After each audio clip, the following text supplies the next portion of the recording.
Hi everybody, this is Alicia Panzarella. I'm taking what I hope is my last video that's going to be taking a look at if we were to create an online unit as the online teacher, what would it look like? What would those different pieces be?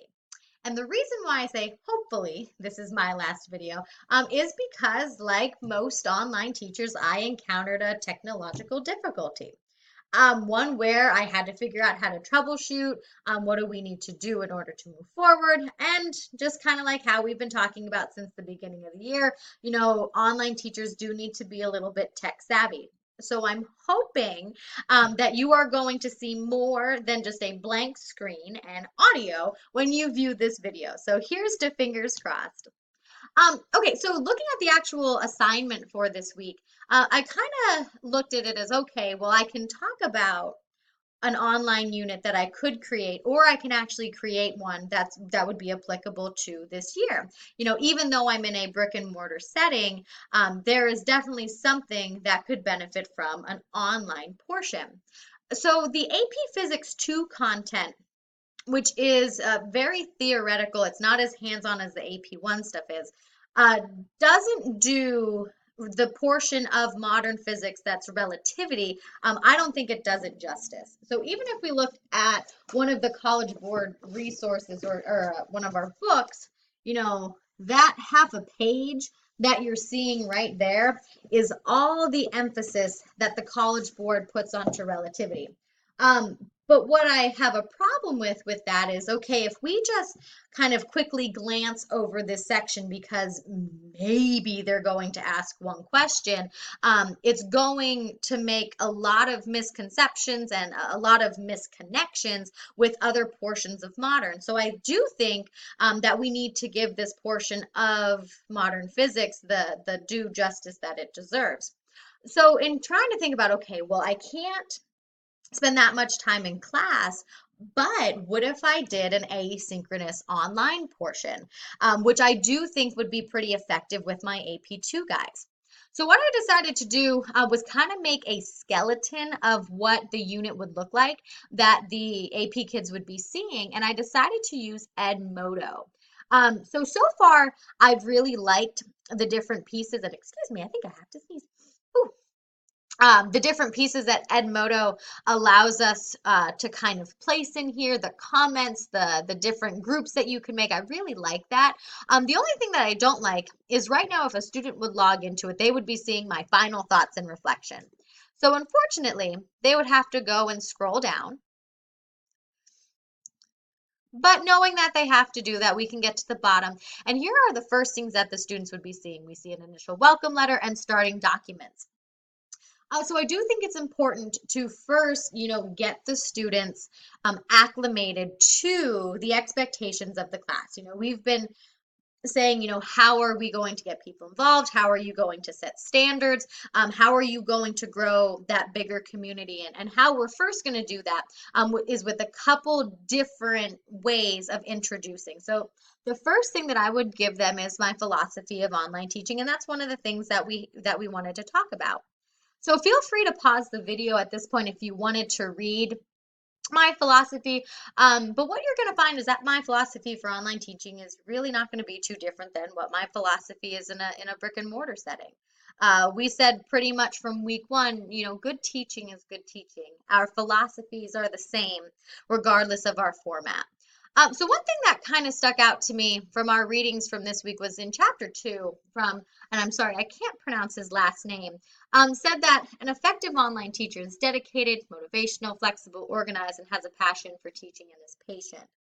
Um, to be honest, I think that those are pretty general adjectives about a teacher, but using those to kind of go beyond and say, okay, these are the basics, but what do we really want from teaching? What do I want to be as their teacher? And my thoughts on teaching have pretty much been the same since I started. That I did not get into teaching because I was really stoked to make people memorize Newton's 3 laws. I don't care if you can leave my class having memorized them. I care that we've created an environment where students are lifelong learners. They recognize that what we're doing in education is helping them build themselves, build a future, build a skill set, learn how to collaborate and be a part of a community.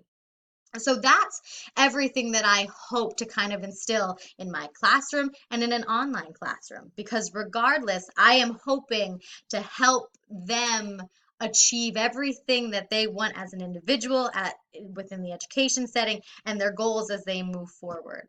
So if you want, go ahead, take a look at that philosophy, but we're just going to go ahead and move on from there.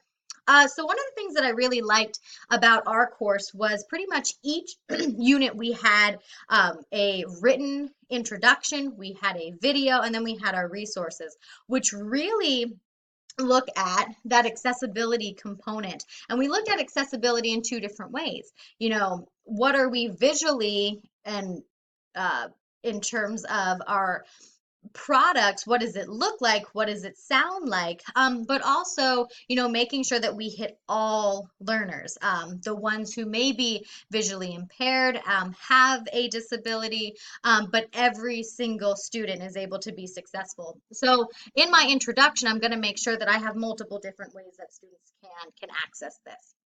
And I would also, in the beginning, set our netiquette rules. You know, what are those expectations? How are you expected to behave in this online setting? And then ultimately give an introduction.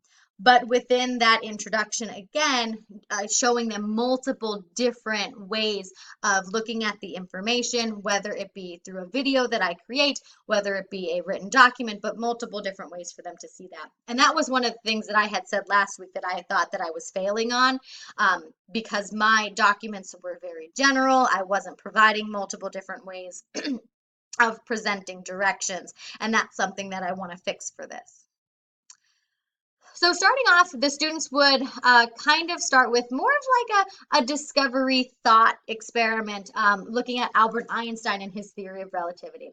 I would have them watch the history documentary, and then they're going to participate in a community discussion activity, which by that point they're pretty familiar with. I actually just had them do one with their projectile motion discovery lab, where each student had to first go through a hands-on discovery lab where they were given a bunch of different questions, scenarios, and they had to come up with some of their thoughts. And with those thoughts, they had to individually answer different questions related to projectile motion. So they had to individually answer those, take a video and upload that video to Flipgrid.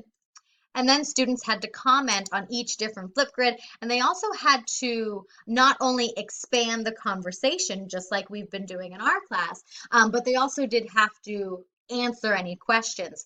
And I got to tell you that I was blown away by how well they did, their depth of questions, their depth of looking at something that, you know, maybe they don't quite know the answer, but saying, okay, well, I have all these other skills. How do they apply to this? And I was truly, truly just blown away. And one of the things that I also had them do, well, not have them do, but that we discussed afterwards and we discussed today, was their thoughts on this community discussion. And it was interesting to hear them say that they were happy to hear more voices. You know, sometimes in a whiteboarding discussion where it is that full class, you have a couple students who kind of dominate. As we're here, collectively, they said it was nice to hear more people's voices. And they also said that it was a little less stressful. So one of the things that our reading for the asynchronous versus synchronous learning was that the author pretty much said these same things, that in an asynchronous environment, there is less stress to maybe conform to the people around you. You know, okay, if 4 people have this idea, I guess I'm not going to disagree. But it also gave them time to really think through their thoughts, and they appreciated that. And it's kind of really paralleling what our readings have been saying. So that was kind of an aha for me, like, oh, this isn't just, you know, in a reading. This is like actuality, and their answers were paralleling. So that was very interesting to see. But that would be part of this video. There would be a community discussion with it. So an asynchronous tool to kind of really start that community environment. Then the next thing I would have them do is an interactive note set, and Prensky would be very happy that I did find a video game simulation. Relativity, we can't really do hands-on. It has to almost be a simulation that we use because we're looking at speeds close to the speed of light. So I did find a video game that they could play that does relate to relativity, and it's probably the only kind of hands-on thing that I could find. But it goes along with Prensky's theory that video games should be involved, and whether I fully agree with him or not, I do think it's applicable in this setting. So giving them kind of multiple different ways to work with this information. Then the way that I decided to add in a synchronous tool is that they would work on problems, but they're going to become guest teachers. So really making this student centered. And what I'm going to have them do is, yes, they'll have a series of problems, but they'll be responsible personally for 2 of them.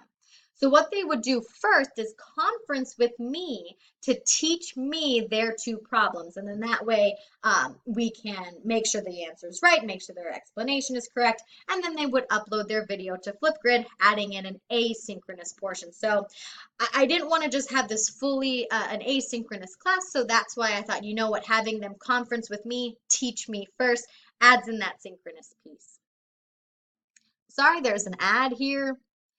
And then one of the things that pretty much from the very beginning, when we had started looking at our standards, is that my major look for was that there was a real world application, which I do think is a little bit difficult when we're dealing with relativity. However, movies, specifically action movies, sci-fi movies, rely a lot on physics. And unfortunately, they're not always right. So one of the things that I'm going to have them do to add in that real world application is do a movie analysis on Interstellar. And with that movie analysis, they're going to apply the concepts, say, do they think Interstellar did relativity justice? Was it right? Was it wrong? And then they have 2 articles to read that go along with it that interviewed an astrophysicist on their thoughts and if they thought what they produced in the movies was correct or not. So adding in that real world application. And to kind of bring everything together, one necessary thing is a reflection piece. So using a medium of their choice, in some way they're going to reflect on this unit. And like I said, this is just kind of a skeleton of what I would have them do. Obviously, there would need to be some type of formative and summative assessment within here, but I do want that reflection piece. My personal reflection piece for all of this, a couple ahas and takeaways. Let's start with my questions that are still remaining. Is how can we ensure that students stay focused within an online setting? How do we avoid multitasking? And my last one is, how feasible is it to have students get involved with out of class assignments, meaning sending them on field trips, local community involvement, and those global connections, which I think is great, but how do we do that? And ending on a real positive note, my ahas. Well, one, I didn't know the time commitment associated with an online class. Even for me to create that skeleton of a unit took like 2 hours. And there's a lot that needs to still go in there. Big aha, and that I was just kind of overjoyed to see, is that discussions can absolutely be fostered and effective in an online setting.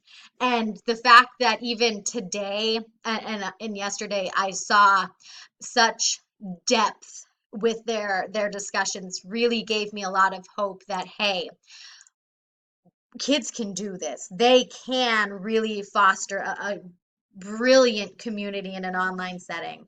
And discussions can absolutely happen that are more than just passive answers. And kind of the last aha, that there are exponentially more tools out there than I thought there were for online learning. So I'm actually pretty excited to take what I've learned from this class, apply it further, and then see how this goes in the spring when we actually do a full online unit. So thank you for listening, and thank you for helping me kind of get to these aha moments. Best of luck in the rest of your classes in the year.